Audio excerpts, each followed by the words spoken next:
Thanks for staying with us. Honorable Muyiwa Jimo, former member, Lagos House of Assembly, is my guest on the program today. Thank you so much for staying the course. Let's quickly talk about the 10th Assembly inauguration that held in June. I was in the Senate chamber myself, and I saw that, the election was keenly contested. It was so keenly contested that the other senator on the ballot had his victory speech on the table, to let you know that he didn't come to that election to lose. And it was at the point when Akpabio was announced that I saw him, just put his paper back beneath and all of that. There are talks about whether or not Senator Akpabio is leading a divided house. Do you think that we've been able to cross that political hurdle after that keenly contested election? Obviously. Writing acceptance speech or whatever speech is nothing new or spectacular about it. I'm saying that you are going for your battle. It's either you win or you lose. That's true. So in case if he wins, you came prepared. It has something to deliver. Just you may not say Akpabio too. Akpabio too will have also prepared absolutely his own inaugural speech. But the uniqueness in that election was that it was keenly contested and somebody won. And King Solomon will say, life battle may not come to the stronger or fastest person, but the person who wins is the one who thinks he has won.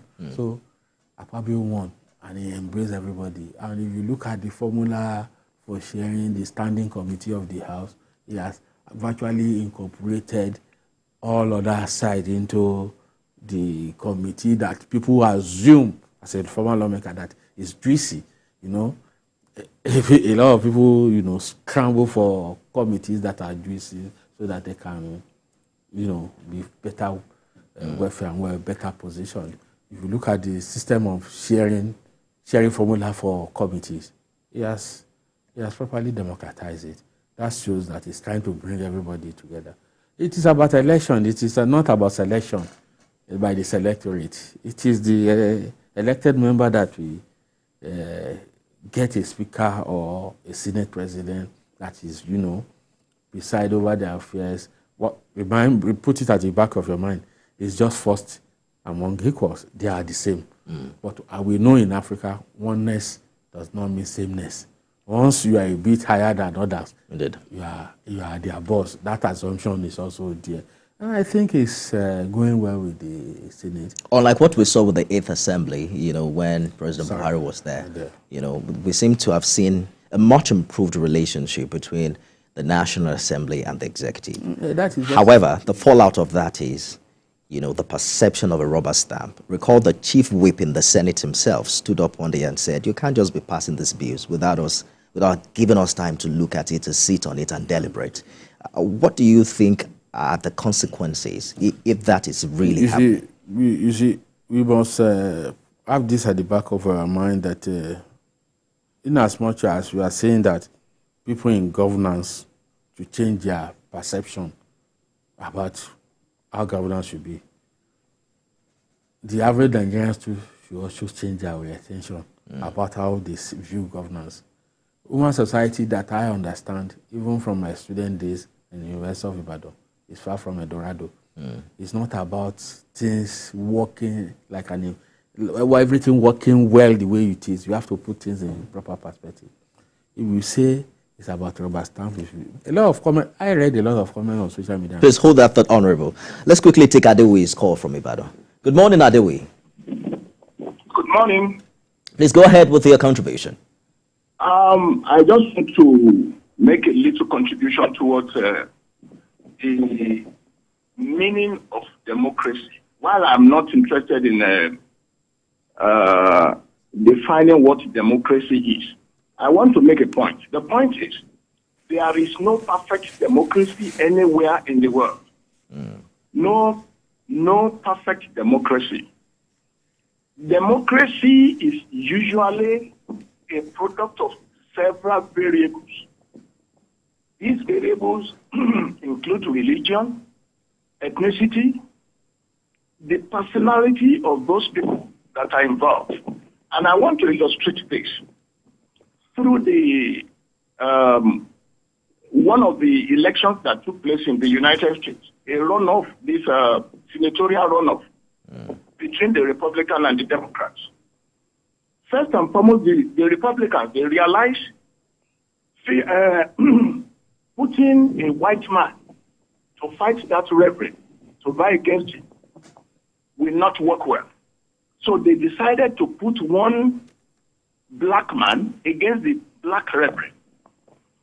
That is to tell you about the racial connotation of that particular election. It is after that, after fulfilling that one, the personality of those people that are involved now comes up. In Nigeria, there is nothing that is so peculiar to our own democracy that is untoward. The truth is, we need people of integrity to come into politics.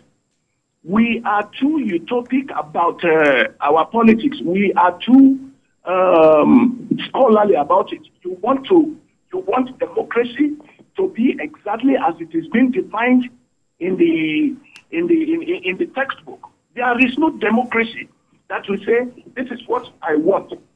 What you want might be different from what I want. That your own is not successful, my own is successful, does not mean democracy is not being at play. So we just need to be patient, and that sportsmanship spirit must be in us so that we will move forward. All right. Because your candidate does not win, does not mean democracy is not, it's not at play. Democracy is doing very well and is favoring us. And we are going to get there. We have just started. We will get there one day. All right. Thank you so much. Thank you for your contribution, Adewi. I like the fact that you said we're going to get there. That means we're not there yet. Yes, we have left Egypt, actually. We are making progress. We have left Egypt. What is left is to arrive at Jerusalem. Jerusalem. Yes, that is it. See, he made the Are you point. sure you want to go to East Jerusalem at this time? Yes, because of the ongoing conflict. Well, I'm not. Let's just call it Promised Land. Yes. When I use Jerusalem, I use it, Exactly. comparatively. Yeah. Well, you see, he made the point that I made earlier, that it involves democracy. There is no democracy or federalism that looks the same everywhere in the world. It involves. It's not going to be determined even by the constitution people are clamoring for. It's going to be determined by the nature of society in which we are. You see, in governance generally, that will lead me to your question on whether they are rubber stamp or not. In governance, there are two major things that is important. After the constitution, what is important is also the budget, which is appropriation. They call it appropriation in legislative parliament, but it is budget that every Nigerians understand. Why is it important? It's going to determine whatever any governor or any president or any lawmaker will input or output in everything. Why is it like that? Being rubber stamped, if president wants 2 trillion for road construction in the southwest region of Nigeria, the honorable member or senators from the eastern or northern part of Nigeria will kick against it. It becomes issue. People will say they are not rubber stamped. They are kicking against what the president intended to bring to the chamber. Whereas, what is important is for you to look at the item, characterization that has been itemized in the budget, whether it is what the people we are representing needs. But average people on the street, we just look at the figure. They have been attacking that, whereas they know nothing about how the provision is made, how they come into conclusion about the finalization of the amount. It is the figure we concentrate on.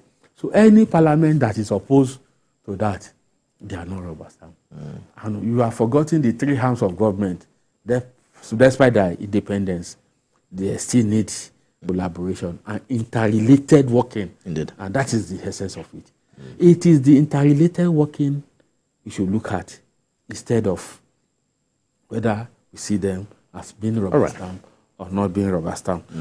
We saw an off-season election in November, on November 11 precisely, and many people believe that it was an opportunity for INEC to improve on the mistakes it observed in February, Kogi, Imo, and Bayelsa. Your party, the APC, retained its governorship seats in 2 states, and the PDP won it by Elsa. Do you think we saw that improvement in the conduct of that election? We Beavers, I think there's an improvement. I've said this severally in several forums. Minus that will take us to 0 is still a good step. I'm not saying everything is perfect immediately, but it's a gradual process. So we must see it as a minus that is taking us to 0.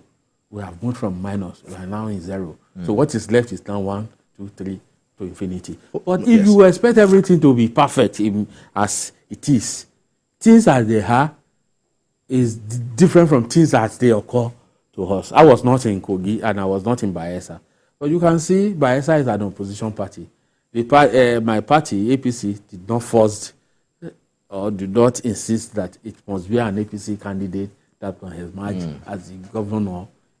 So you're saying by the way the election went, it's a signal that... It's a signal that we are improving, but we just need a lot of patience. Please hold that thought. Attitude. Abdul Mumin has called in from VI. Good morning. Good morning, are you there? Abdul Mumin? Good morning. Yes, please. Good morning, I can hear you. I'd like to say hello to our former House of Assembly member in the House. My contribution seems to talk about the participation of the people.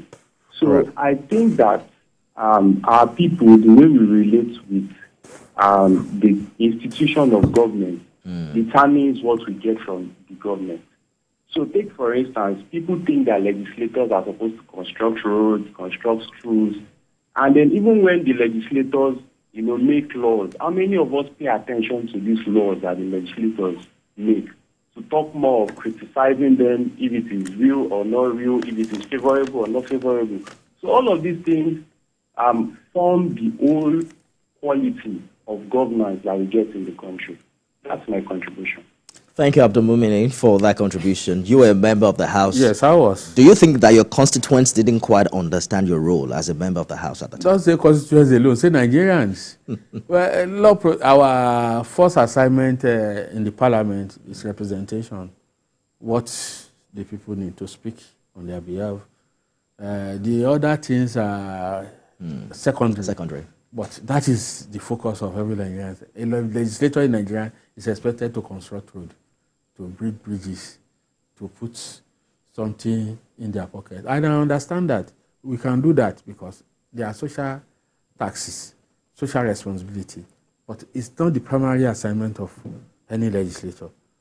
In the legislative arm, you come out with a bill, it comes for first reading, second reading.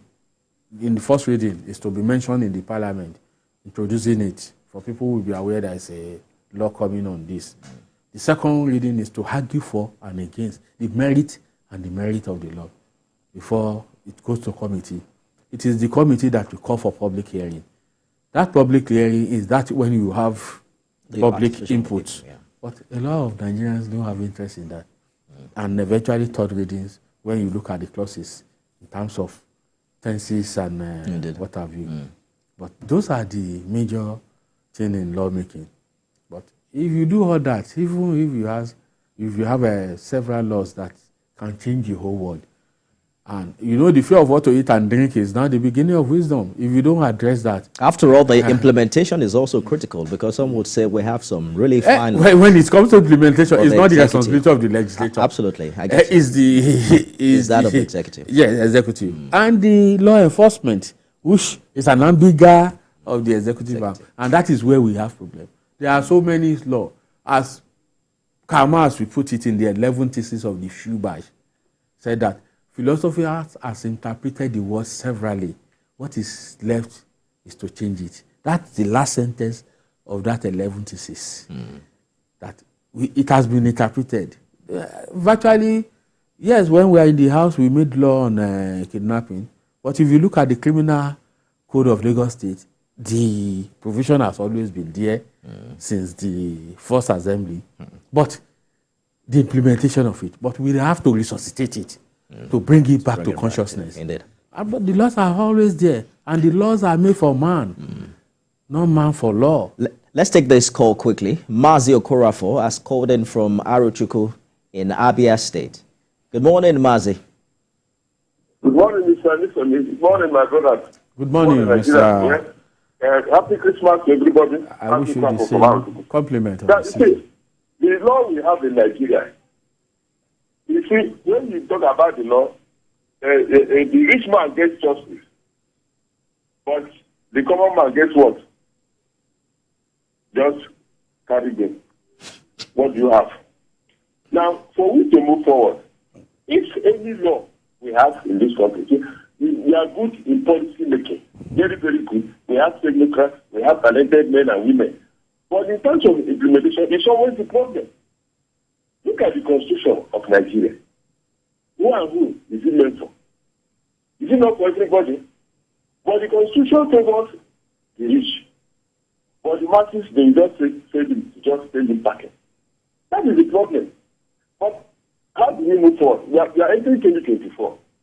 I think the judicial system and our policy makers should make sure that whatever that has been said any time at the judicial matter should be implemented. That is how we move to go. But if we sit down, they don't deny because it's only favor the rich man justice. But the other man gets judgment, the poor man. It's not healthy. So let it go. All right. But it's not good. You have to think about it. The judicial system have to be fortunate.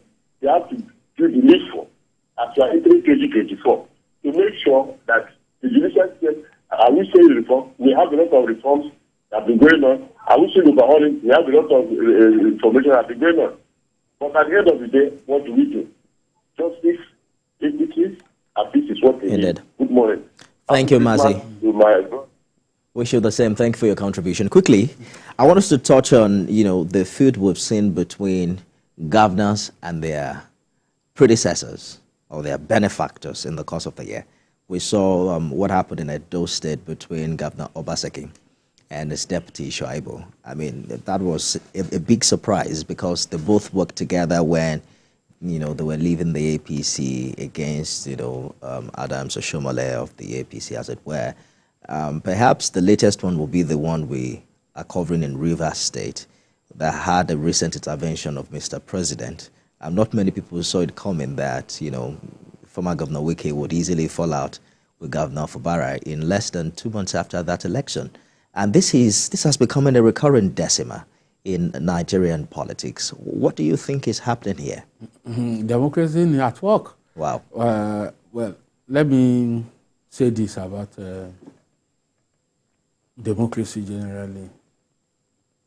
I've said it time without number, and it has been repeated by scholars that the party formations, Nkrumah will say that organization is the direction. If there is a party that delivers any individuals into offices, should be able to control whatever happens after offices. But a lot of people are surrounded by individuals, not party. So party should be the direction. Party is the organization that will provide individuals for any elective process. But if it is attached and surrounded by an individual, it will occur. You can also, in reminiscence, look at, in retrospect, the Saraki and his father, their father and son. Why must it be an issue? The father wants the younger sister, and Saraki wants his own former commissioner for finance to be the governor, and it becomes issue. But if we have a party that dictates whatever happens to any individual. But what has been the situation? Have we really seen, party supremacy? Because usually what we've seen in most cases is that it's a symbiotic relationship. It is not. Some individuals... It's built around individual. That is the point I'm making. Yes, if it is built around individual, you expect more of that. How Fabara in office is less than 6 months, and he has been having issue with just the way Atta has issue with Saraki Senior in the 70s. The same thing, Shuaibu. So, party, and of course, you should know Shuaibu case and Obaseki is a marriage of inconvenience. Shuaibu is a product of Adams Oshomole. because of personal gratification and all that, he feel that he should be more comfortable with his immediate boss at that moment.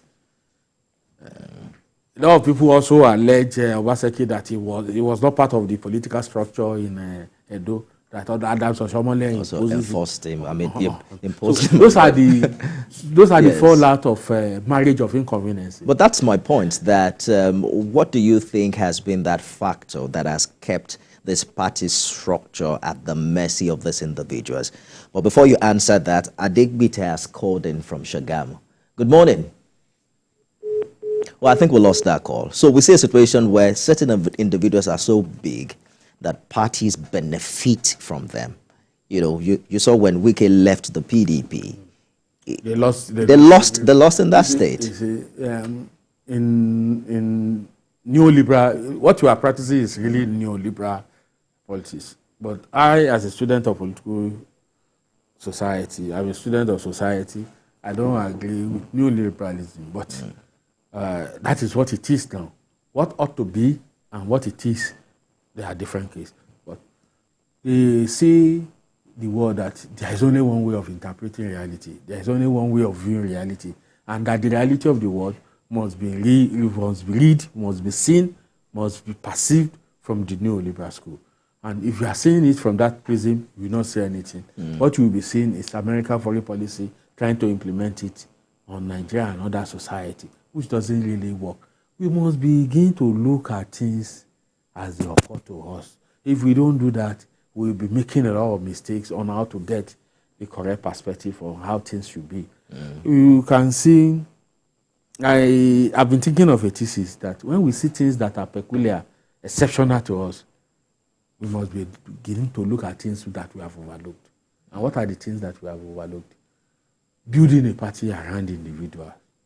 So what happens if that individual dies? It happened in our churches and mosques too, that after the demise of the general overseer, you see the children coming up, thinking that the leadership of the church or the mosque should be their own, which is not. You know, talking about the churches and mosques, we skipped the role they played during the election. But please hold that thought. Let's take one more call. Quadri has called back from Ogba. Quadri, are you there? I think we lost that call. And that's our last call for the show today. But, you know, when you talk about, you know, not allowing individuals hijack the structure, what is the path to achieving that? Because when you look at the structure of the party sometimes, it's even run by some individuals. Within your party, the APC, you've had to change leadership, you know, over and over. There's nothing about changing. And they will say some people are instrumental to the changes in that leadership. There's nothing about changing leadership. Leadership ought to be changed. I cited an example of South Africa, ANC. Ramaphosa was one time the secretary of the party and don't forget the formation of party in South Africa are three major groups: the socialist group, the Kutu Wasusu group, and the African Pan-Africanist group led by Chris Hani and Walter Sisulu. Walter Sisulu never benefited really from the party structure, but he's the brain. Even Mandela acknowledges Walter Sisulu in his autobiography that is the most advanced among all of them all. And that is one of the respect I give to Mandela. Nobody knows that Walter Sisulu is senior to Mandela. Mandela was president, was also ANC leader.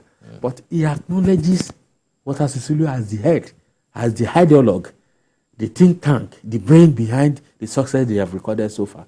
But everywhere in the world, it is the critical minority that determines whatever happens. I don't dispute that. Some people will sit down when others are conversing with other activities. The intellectuals, the ideologues that has the brain will sit down, be thinking the way forward. But it will be a general accepted. When they started UPN, when they started the free education in Western region, was the brain of some people. Hajasim was an educationist. He was central and instrumental to it. But every acknowledgement was given to Awolowo as the leader. That is how it should be. I'm not trying to discard any contribution anyone. That when it comes to economy, you see Professor Aluko and others bringing heads together to put it forward, in administration of the whole Western region, and they have results. We still mention them up to today. No matter what people may see as other side of them, but what they made in terms of contribution to the development of Southwest, it cannot be quantified. You know, your position seems to mirror that Obama statement that what Africa needs, you know, are strong institutions and not strong men. We need this. But it's hard to also know if you can build strong institutions without the input of strong men. And whether the strong men will now come back and say, you know, this institution belongs. Obama was was partially right to say we need to build a strong institution to checkmate other things. That is why some of us see Ashwaju as an institution builder that we need to rally around. I'm not saying this because of political appointment or because of anything. He was one of the few that has emerged or gotten to that top of presidency from the progressive strides. It's one of the, I think it's the only one I've seen. Other did not come from that ladder. It's the only one. So it is a lot of support and a lot of challenges to rally around him so that we can get the benefit of development. Because when you say, Obama said it, yes, I heard it too, that institution has a lot to do in terms of governance. Look at Trump. When he wants to behave with the protests, the insurrection. Yes, it's even a revolution in America after 250-something years of practicing democracy. I'm afraid we have to go. It is the institutions, yes, you know, that checkmated Obama. The institution and that checkmated Trump, Donald Trump. Interesting, Honorable. The institution is chasing us out of set now. We have to step out. Thank you so much for your contribution. Honorable Muyiwa Jimoh is a former member of the Lagos House of Assembly. Thank you so much for sharing your thoughts with us.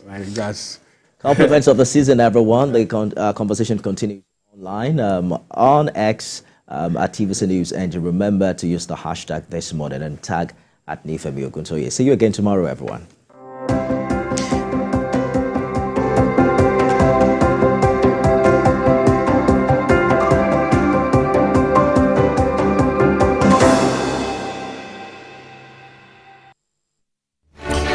Hi guys, I am Kehinde Bankole. Come with me as I take you to